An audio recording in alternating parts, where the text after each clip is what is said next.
everyone, and welcome to this bonus episode of the Orange Zone podcast. My name is Rachel Culver. It is just me today. I am here because I wanted to share with you a portion of the conversation that I had with my good friend, Ethan McDowell. Ethan works for the Wolfpacker and On3 Sports down in North Carolina, covering all things NC State sports. So ahead of NC State's game against Syracuse this weekend, I wanted to talk to him about how the season has gone and his expectations against SU. Enjoy. Let's just talk football. What has this season been like from the Wolfpack's perspective? 3-3 coming into this game against Syracuse. Kind of how are fans feeling? What is the overall sense around this team? I mean, it's been a pretty big disappointment. This was supposed to be the season, Rachel, where NC State took the next step. They've been consistently at that 8 to 9 win mark over the past few years, and they brought in so much talent in the transfer portal. They brought back some key pieces, and this was supposed to be the year they take the leap that in a wide open ACC, maybe they can go and contend, get to the ACC championship game, get to the college football playoff. Everything was on the table for this team. Expectations were super high. Everything we heard behind the scenes and publicly was super just effusively praising this team.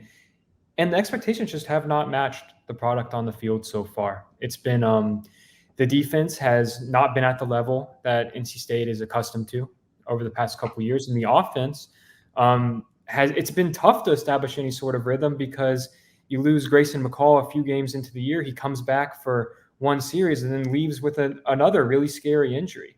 So it's been tough for the offense to get much going, and the defense just hasn't been able to rely on itself as much as it has in the past, because in the previous few years, the offense hasn't been very good either. It's just the defense has been elite.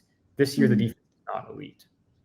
Interesting. So let's talk about Grayson McCall, because I think he was probably a big aspect of this team coming into this season where there was a lot of hype surrounded him. I think he was really, really well looked forward to coming from Coastal Carolina here. But that injury against Wake Forest, correct? That's when that happened. That head coach comes out and says that was the scariest moment he's ever seen on a football field.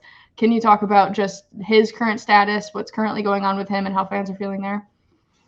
I mean, yeah, it was really terrifying, quite frankly. Definitely the scariest moment that I've ever covered in any sport, in any game, because he was injured early in the season. We don't have any details on what that injury was. They did not want to share publicly whatever he was dealing with earlier in the season.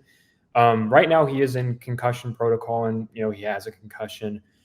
They had to take him off on the injury card on a stretcher against Wake Forest. They took him to a nearby hospital. Fortunately, all the scans and everything, all the tests they did came back with good news, and he was able to leave the hospital later that day. Dave Dolan said earlier this week that he is in good spirits and just going through the recovery process right now. It's pretty obvious he's not going to see the field this week, but I'm not sure if they've officially ruled him out or not. They're not putting out depth charts really anymore, but it would be a shock, obviously. So CJ Bailey's going to be the guy at quarterback, but Grayson's doing well, it sounds like, and it sounds like everything has come back as positive as it can at this point. All right, let's talk a little bit about CJ Bailey and his kind of relationship with the offense here. How has he's 70 of 107 for 741 yards with 4 touchdowns and 3 interceptions this season. You've talked about the offensive struggles already, but how is that, I guess, increased with CJ Bailey at the helm as opposed to Grayson McCall? He's had a tough hand because his first game he comes in for an injured Grayson McCall. Then his first start, Rachel, was in Death Valley against Clemson. Yeah. And then he has one normal game against Northern Illinois. And then he's back in the backup role, embraces that backup role, doesn't get many reps in practice.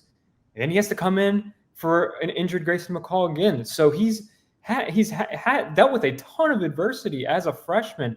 And, on the field, he is a really talented freshman quarterback. And that means at points he will make you pause and be like, oh, man, this is a really good quarterback. And then, he'll make some freshman mistakes. He'll throw some passes that shouldn't be thrown. Those 3 interceptions so far this year have not been great interceptions, but you can't really fault him. He's trying to make plays. 2 of them were, trailing by a ton in Death Valley against Clemson, and another was, against a Wake Forest team trying to make something happen on the last drive of the game, trying to bring NC State back.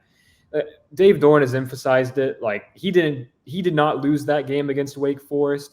And in my opinion, at times they're having to lean too heavily on him because at points he is, even as a freshman, he is the brightest point of the offense because he is a playmaker. And I think he's going to be a really, really good college quarterback.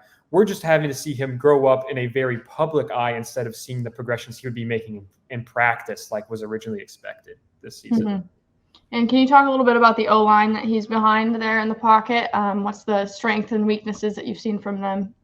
So they returned 4 starters from last year's group, kind of headlined by Anthony Belton, their left tackle, someone that'll probably be playing some NFL football next year. And then they brought in Zeke Correll, a 3-year starter at Notre Dame. Any chance you get to bring in a Notre Dame offensive lineman, that's usually a good thing. They've been really solid in pass protection this year so far. They're close to the top of the ACC in sacks allowed and pressures allowed and stuff like that. The running game has been very inconsistent. I think they've taken positive strides in that department, but the bottom line is there's still too many plays in the backfield, too many negative plays, too many stuffed plays at the line. So they're protecting CJ and Grayson pretty well right now, but run blocking wise, it's been a bit of a struggle.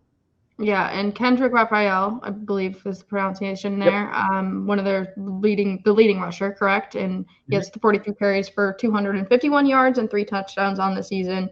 Definitely a leader when it comes to this running game. Is that fair to say? Yeah, well, it's an interesting situation because last year when he was a freshman, due to injuries and, transfers and stuff like that, he had to take on a significant role as a true freshman. And was NC State last year, their rushing game was really struggling. Their 2 leading rushers were their quarterback, Brennan Armstrong, and a wide receiver, Casey Concepcion. So Kendrick Raphael was the leading running back rusher and was expected to take a bit of a backup role this year with Jordan Waters coming in from Duke, a running back who had rushed for over 800 yards and 12 touchdowns for the Blue Devils, was a really productive player for them.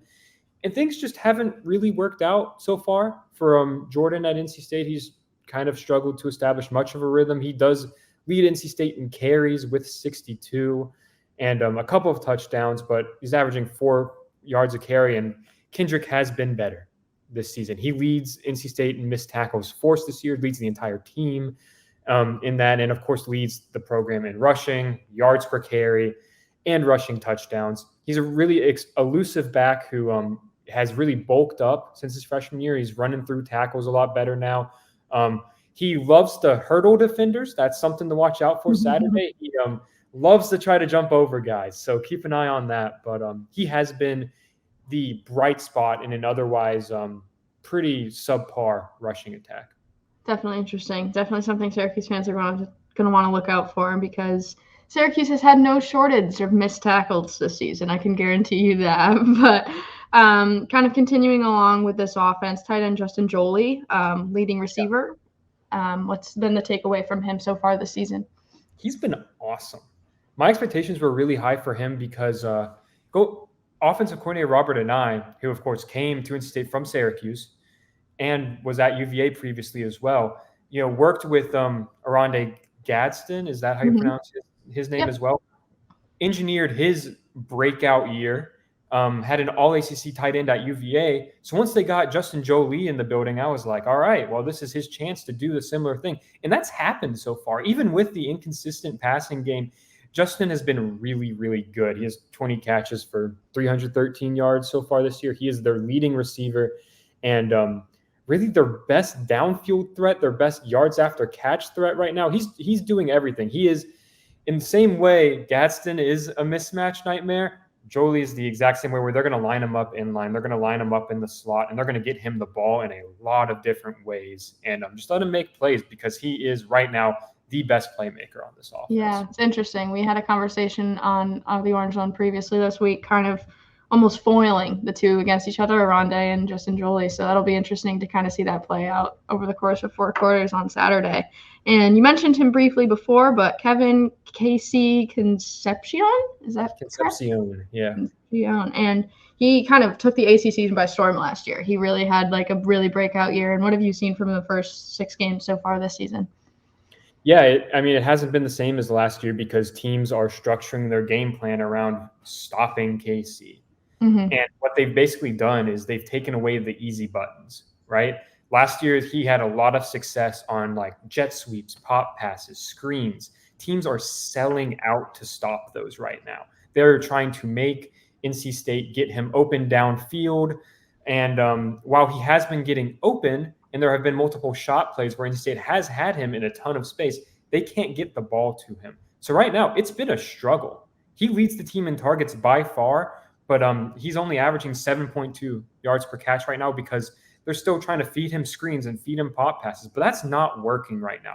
So it has definitely been a lot more difficult for him this year, but it really only takes one play for him. Dude, he's one of the most elusive athletes in the country. He'll run through tackles, and when he gets going, which he did against Western Carolina in the season opener, he can absolutely wreck a game. Yeah, absolutely. Exciting to see this kind of all play out, and we're looking forward to Saturday. But in terms of that Wake Forest game, I mean, obviously it seems like it was just kind of a mix of all the worst situations to kind of come together that makes this loss happen. How do you feel the fan base is feeling coming off of that loss? Incredibly frustrated. Yeah, there was a lot of frustration, not in the fact that they lost the Tennessee and Clemson games, but it was about how they lost those games. Like those games weren't competitive. Mm-hmm. And I think everyone felt that NC State would go into those games, might lose, but there'd be competitive losses, and the rest of the schedule set up really well. For the rest of the year, NC State might not play a ranked team the rest of the season. But Wake Forest, might be the worst team in the ACC. They were 1-3. They did not have a win over an FBS team coming into that game. They had statistically by far the worst defense in the conference. And NC State scored 30 points, but against Wake Forest and with all the chances they had, they probably should have had more. Mm-hmm. And so there's a ton of frustration. There's a lot. This game is still sold out on Saturday. I'm still expecting a loud crowd, primetime game. NC State fans love the tailgate. It'll be loud there, but they aren't happy. I think that's safe to say. Yeah. And NC State is notoriously a hard place to come in and play a football game. Like you said, a very loud stadium. What have you seen in the first couple games from Syracuse, and what do you think are going to be the biggest concerns for NC State as they host Syracuse this weekend? I mean, the thing that jumped out to me as I was watching the UNLV game last week was how often they were on the field. They ran 104 plays. That is ridiculous. But Kyle McCord throwing for 63 passes or something. And NC State's passing offense is pretty good. It's number 6 in the ACC, and they give up just over 200 yards per game. But Syracuse's passing offense has been phenomenal. Kyle McCord, I think it's no less than 339 yards in a game so far this season. That's ridiculous. He's been awesome. And NC State has done well against pocket passers, but I don't think they faced a pocket passer quite with the explosive weapons that Syracuse has this season. So I'm interested to see how they fare when they might be able to blitz a lot, this defense looks a lot better when it's blitzing and is able to send consistent pressure. But McCord has been awesome.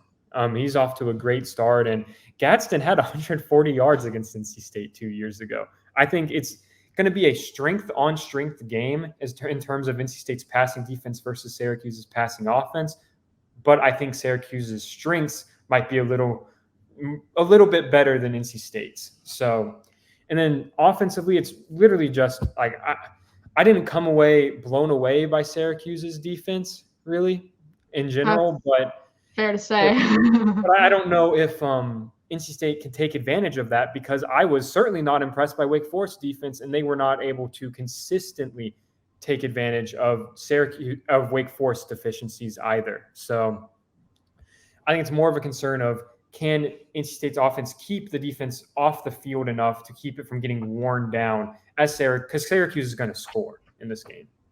I think the spread is currently set at 2.5 with Syracuse being the favorite. Initial over-under set at 52.5. How do you feel? Any score predictions or anything like that heading into this one? Yeah, right before joining this call, I actually published my score prediction. I have Syracuse winning this game. I have them taking it by a touchdown, 38-31. I think I liked what I saw out of CJ. I liked what I saw out of the offense a little bit more against Wake Forest, and I think they will be able to reach that 30-point threshold again. But it's going to be near impossible, I think, to stop this Syracuse offense at times. Like they are just clicking at such a high level. They have so many weapons that I think it's going to be difficult for NC State to keep pace with them. And I think Syracuse is going to pick up a big win on the road. Interesting. And you said you watched the UNLV game or parts of the UNLV game. Any thoughts on the punting and the special teams that you saw out of Syracuse in that game? Well, it wasn't great. And, NC State's special teams have been really up and down as well. So I think that's going to actually be a really fascinating phase of the game because, neither team has particularly excelled in that area. Yeah. So it'll be interesting to watch. But tune in for the special teams, everybody. Yeah. But, NC State hasn't done much in the return game this year. Teams really haven't kicked. Sometimes they'll put Jalen Coit, a backup slot receiver, back at punt returner. Sometimes they'll put KC back there in some big moments to try to get an explosive play for him. But it hasn't really been a factor. They haven't really had any big returns this year, and that's usually an area where NC State's really, really good, really dynamic. But this year it's pretty much been a non-factor for them. All right. Well, thank you so much for joining. We look forward to Saturday and tune in at 8 p.m. I believe the game will be on ACC Network. And that is all for this episode of The Orange Zone. Thanks for joining.